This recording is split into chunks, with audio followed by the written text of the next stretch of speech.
الحمد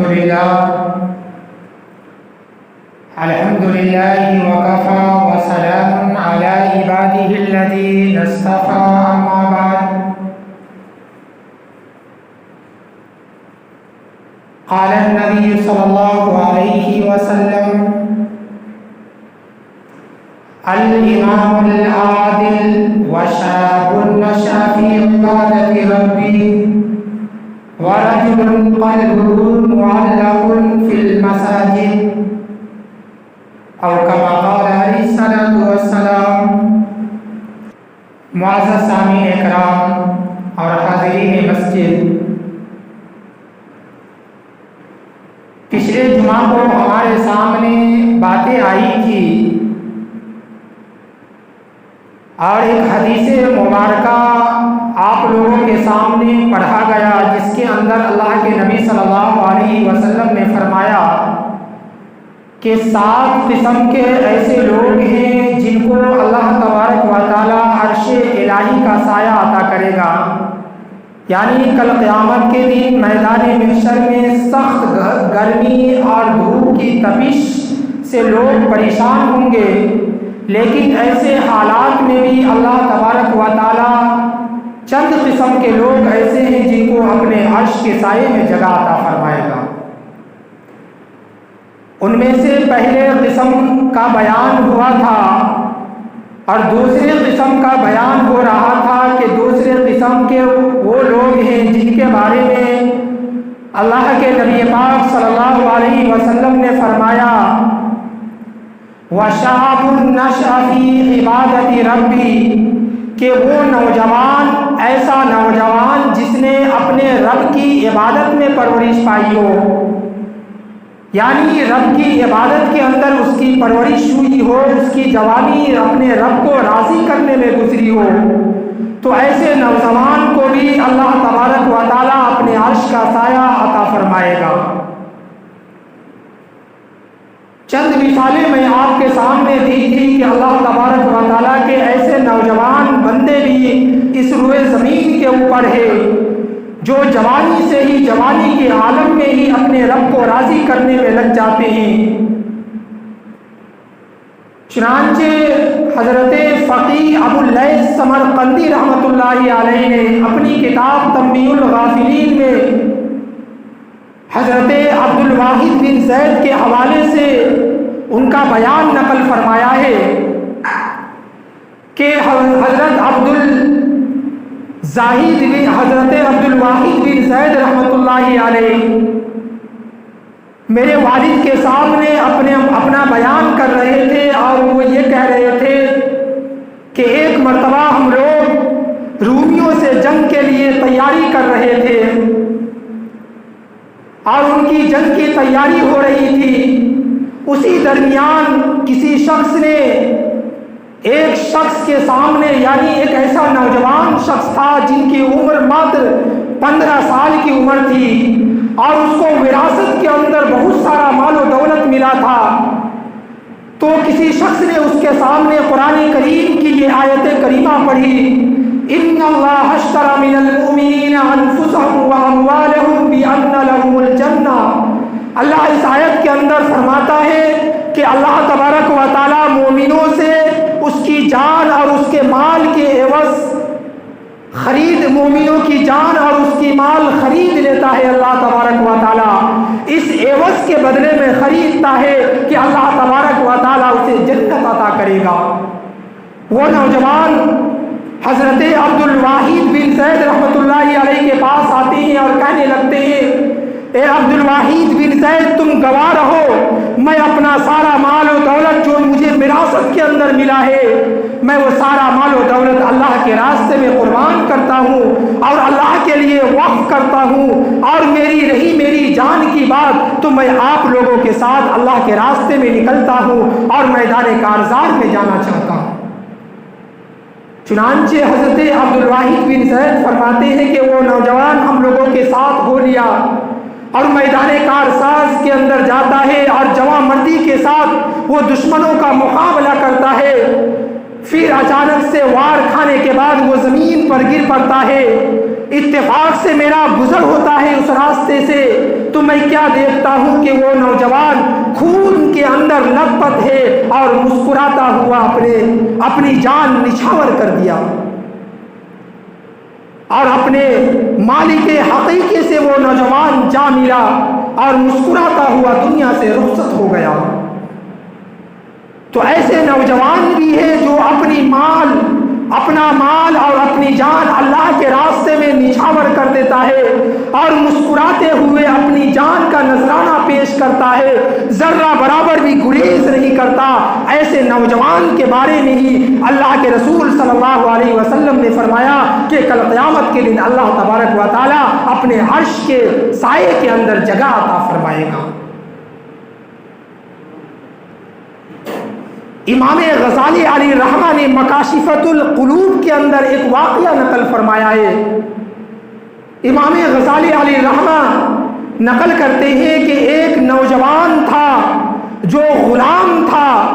اور خادم تھا، یعنی غلاموں کا خرید و فروخت ہوا کرتا تھا۔ جس زمانے کے اندر وہ نوجوان تھا تو وہ نوجوان غلام تھا، بازار کے اندر بازار لگی تھی، غلاموں کا خرید و فروخت ہو رہا تھا۔ ایک مالک اس نوجوان کے پاس آتا ہے اور کہتا ہے کہ میں تجھے خریدنا چاہتا ہوں، میں تجھے خرید کر اپنے گھر لے جانا چاہتا ہوں، لیکن وہ نوجوان غلام کہتا ہے کہ میں تمہارے ساتھ جانے کے لیے تیار تو ہوں، لیکن میری 3 شرطیں ہیں، اگر تمہیں یہ 3 شرطیں منظور ہے تو تم مجھے خرید سکتے ہو، مجھے اپنے گھر لے جا سکتے ہو۔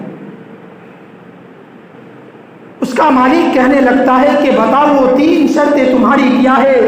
جس کے عوض میں تمہیں خرید سکتا ہوں۔ وہ نوجوان کہنے لگتا ہے کہ پہلی شرط میری یہ ہے کہ جب فرض نماز کا وقت ہو جائے گا تو میں اس وقت تمہارا کوئی بھی کام نہیں کروں گا، میں تمہارے کام سے اس وقت آزاد رہوں گا، بلکہ پہلے میں فرض نماز ادا کروں گا، اللہ کو راضی کروں گا، اس کے بعد پھر دوبارہ میں تمہارے کام کے اندر مشغول ہو جاؤں گا۔ اس کا مالک کہنے لگتا ہے یہ شرط مجھے منظور ہے۔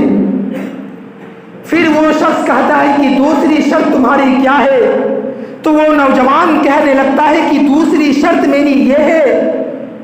کہ میں تمہارا کام صرف دن میں کروں گا، رات کے وقت تمہارے کام کی ذمہ داری میرے سپرد نہیں ہوگی، رات میں تمہارا کام نہیں کیا کروں گا۔ وہ نوجوان کی یہ بات سن کر وہ مالک کہنے لگتا ہے ٹھیک ہے مجھے یہ بھی شرط منظور ہے۔ کہا تیسری شرط تمہاری کیا ہے؟ تو وہ نوجوان کہنے لگتا ہے کہ تیسری شرط میری یہ ہے کہ میں جس محل کے اندر تمہارے ساتھ رہوں گا مجھے اس محل کے اندر اکیلا ایک کمرہ چاہیے، جس کمرے کے اندر جس روم میں میرے علاوہ کوئی داخل نہیں ہو سکتا ہو، ایسا روم مجھے چاہیے اور میں اسی کے اندر رہا کروں گا۔ جب وہ مالک 3 شرطیں سنتا ہے کہتا ہے مجھے یہ 3 شرطیں منظور ہے، یہ تمہاری شرط کوئی بڑی شرط نہیں ہے جو قابل قبول نہ ہو، جو قابل منظور نہ ہو، بلکہ تینوں شرطیں مجھے منظور ہے، میں تینوں شرطوں کے ساتھ تمہیں خریدتا ہوں، میں ان شرطوں کا پابند رہوں گا اور ان شرطوں کے اوپر میں عمل کروں گا۔ چنانچہ وہ شخص اس غلام نوجوان کو خرید کر اپنے گھر کو لے جاتا ہے۔ جب وہ شخص اس گھر کے اندر اس محل کے اندر داخل ہوتا ہے تو اس کا مالک کہنے لگتا ہے کہ دیکھو اس گھر کے اندر بڑے بڑے کمرے ہیں، آسائش اور آرام کی ساری چیزیں مہیا ہے، تم کو ان میں سے جو بھی کمرہ اچھا لگے، جو بھی روم تمہیں پسند ہو وہ روم تم اپنے لیے انتخاب کر سکتے ہو، اس میں تم رہ سکتے ہو۔ چنانچہ ان کو سارا کمرہ محل کا دکھایا جاتا ہے، لیکن وہ شخص وہ نوجوان ایسے کمرے کے اندر پہنچتا ہے کہ کیا دیکھتا ہے بالکل بوسیدہ کمرہ ہے، جو مرمت کے لائق کمرہ ہے، یعنی بالکل ٹوٹا پھوٹا کمرہ ہے جس کی ریپیئرنگ ہونا باقی ہے۔ ایسے کمرے کو جب وہ نوجوان دیکھتا ہے کہتا ہے مجھے یہ کمرہ پسند ہے، میں اسی میں رہنا چاہتا ہوں۔ وہ مالک کہنے لگتا ہے کہ تمہیں اتنا بہترین کمرہ دکھایا گیا، اتنا آسائش اور آرام کی ساری چیزیں اس میں مہیا تھی، ایسے کمرے تمہیں پسند نہیں آیا، اور یہ کمرہ تو مرمت کے لائق ہے، اس کمرے کے اندر تم رہ کر کیا کرو گے؟ وہ نوجوان کہنے لگتا ہے مجھے یہی کمرہ پسند ہے اور میں اسی میں رہنا چاہتا ہوں۔ مالک کہتا ہے ٹھیک ہے، تمہاری جیسی مرضی، تم اسی میں رہ سکتے ہو۔ چنانچہ وہ شخص اس کے اندر رہنا شروع کر دیتا ہے۔ مالک دن گزرتا جاتا ہے، مالک سوچتا ہے کہ آخر یہ رات کے وقت اس کمرے میں کرتا کیا ہے،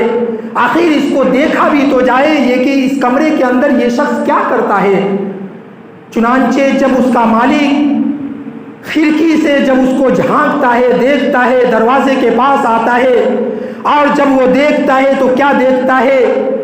کہ وہ نوجوان جو غلام ہے، خادم ہے،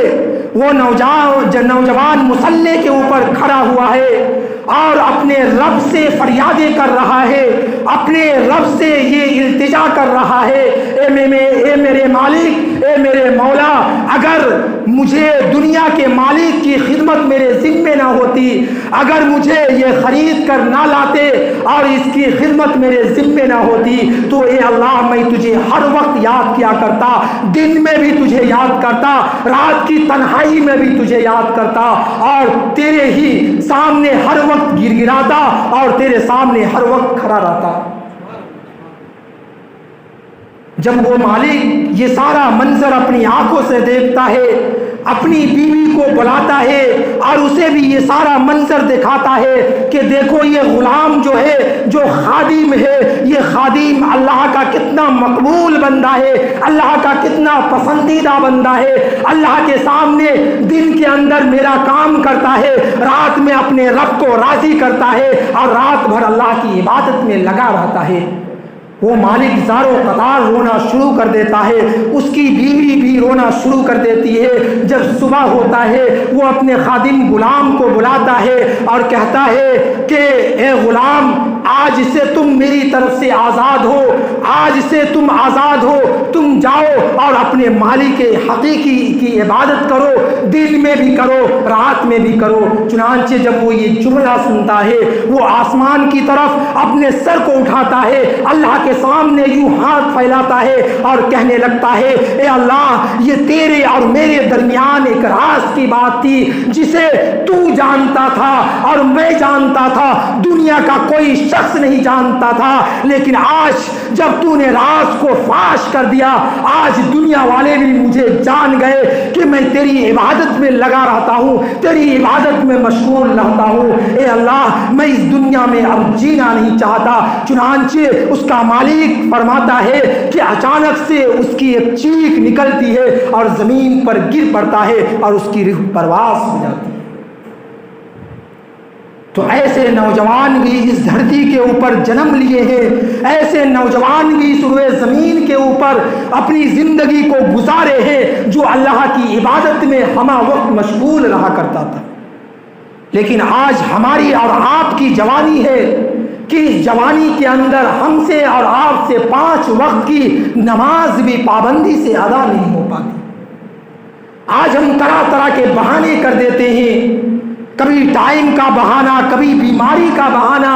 کبھی کچھ دنیا کے معاملات کا بہانہ، ہر طرح کے بہانے ہم کر دیتے ہیں۔ یہ دنیا کے معاملات ہے، یہاں ہمارے ہر بہانے چل جائیں گے، امام صاحب بھی آپ کے بہانے سن لیں گے اور آگے کچھ نہیں بولیں گے، بڑے بڑے علماء اور بزرگان دین بھی آپ کے بہانے سن لیں گے، لیکن میرے محترم بزرگوں یاد رکھے یہ دنیا کے معاملات ہے، ہم دنیا میں بہانے کر سکتے ہیں لیکن کل قیامت کے دن میدان محشر کے اندر ہمارا کوئی بہانہ قابل قبول نہیں ہوگا، بلکہ اس وقت تو ایسے ایسے لوگ بھی موجود ہوں گے جس نے دنیا کے اندر پریشانیوں کے اندر، مشقتوں کے اندر، بیماریوں کے اندر بھی اپنے رب کو راضی کیا ہوگا۔ جب ہم کوئی بہانہ پیش کریں گے اللہ اس بندے کو بلا لے گا جو اس بیماری کے اندر مبتلا ہوگا اور اس کے بعد بھی اللہ کو راضی کر کے دنیا سے آیا ہوگا۔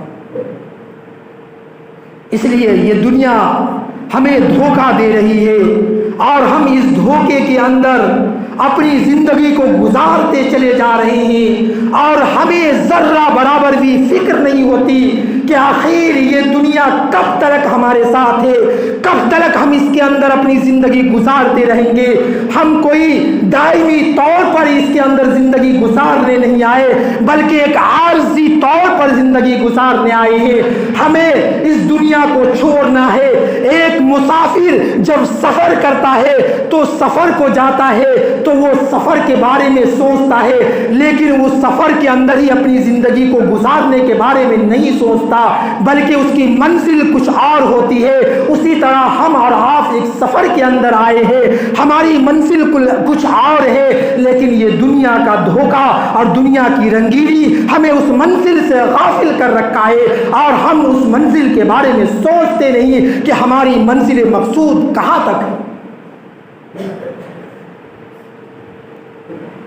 اس لیے اپنی جوانی کو نوجوانوں یوں ہی بازاروں کے اندر ضائع نہ کرو، اپنی جوانی کو یوں ہی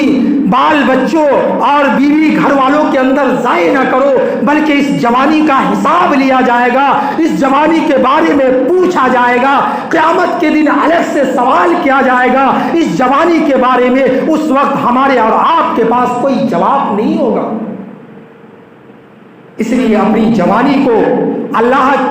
کو راضی کرنے میں اپنی جوانی لگائے، اللہ کی رضا کے اندر اپنی جوانی کو خرچ کرے تو ہم اس دنیا میں بھی کامیاب رہیں گے اور کل قیامت کے دن میدان محشر کے اندر بھی کامیاب رہیں گے۔ تو ایسے نوجوان کے بارے میں جو اللہ کو راضی کرنے کے لیے اپنی جوانی اللہ کی عبادت میں لگائے رکھتا ہے، ایسے نوجوان کے لیے اللہ کے نبی پاک صلی اللہ علیہ وسلم نے فرمایا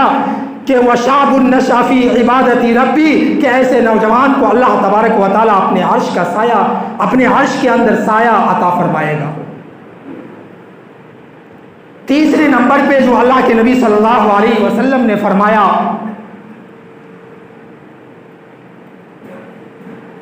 پہلے نمبر پہ الامام العادل، دوسرے نمبر پہ وَشَابٌ نَشَأَ فِي عِبَادَةِ رَبِّهِ، اور تیسرے نمبر پہ ہے وَرَجُلٌ قَلْبُهُ مُعَلَّقٌ فِي الْمَسَاجِدِ۔ اللہ کے نبی پاک صلی اللہ علیہ وسلم نے فرمایا کہ ایسا شخص ایسا انسان جس کا دل مسجد سے لٹکا ہوا ہو، یعنی اس کا دل مسجد میں اٹکا ہوا ہو،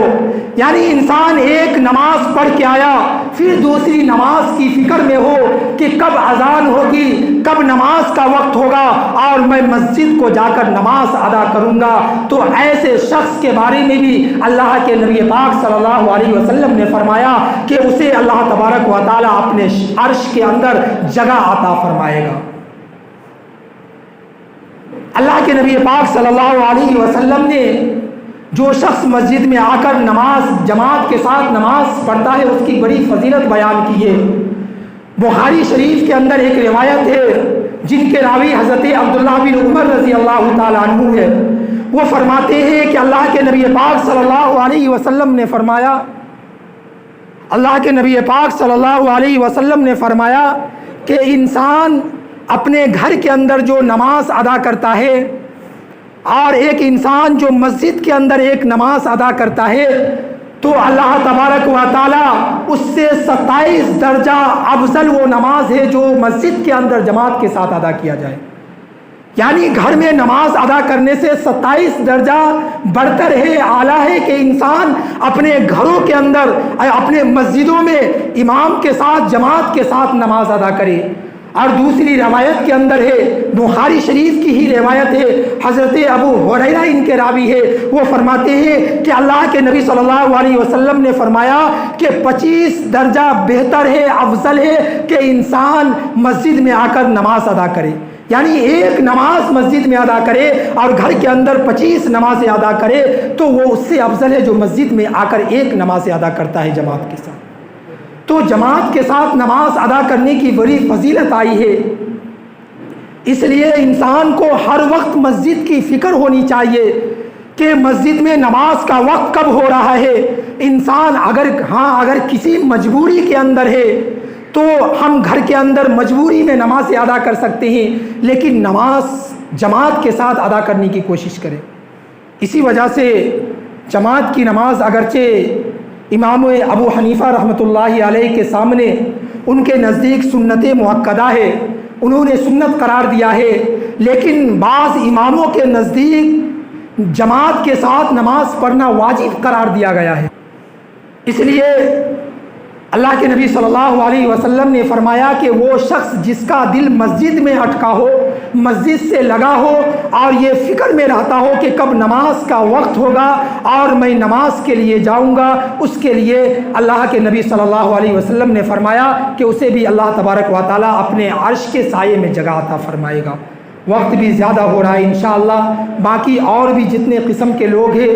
ہر جمعے کو آپ کے سامنے بیان کرنے کی کوشش کروں گا۔ اللہ تبارک و تعالیٰ سے دعا فرمائے، پروردگار عالم یا حکم الحاکمین یا ارحم الراحمین یا غفار یا ستار مولا کریم پروردگار عالم، ہم تمام گنہگار ہیں، خطا کار ہیں، مولا ہمارے گناہوں کو معاف فرما، مولا کریم ہماری خطاؤں کو درگزر عطا فرما، مولا کریم تمام عالم اسلام کے مسلمانوں کی حفاظت عطا فرما، مولا کریم بطور خاص ملک فلسطین کے مسلمانوں کی حفاظت عطا فرما، مولا کریم ان کی جان کی مال کی عزت و آبرو کی حفاظت عطا فرما، مولا کریم اسے ہمت و قوت و طاقت و سربلندی عطا فرما، مولا کریم ان کی غیبی مدد عطا فرما، مولا کریم ان کی زمینی مدد بھی عطا، مولا کریم زمینی آسمانی ناگہانی بلاؤں سے ان کی حفاظت عطا فرما، مولا کریم تمام عالم اسلام کے مسلمان جو بھی پریشان حال ہے مولا ان کی پریشانیوں کو دور عطا فرما، مولا کریم محض اپنے فضل و کرم اپنے حبیب صلی اللہ تعالی علیہ وسلم کے صدقے طفیل میں قبول و مقبول عطا فرما۔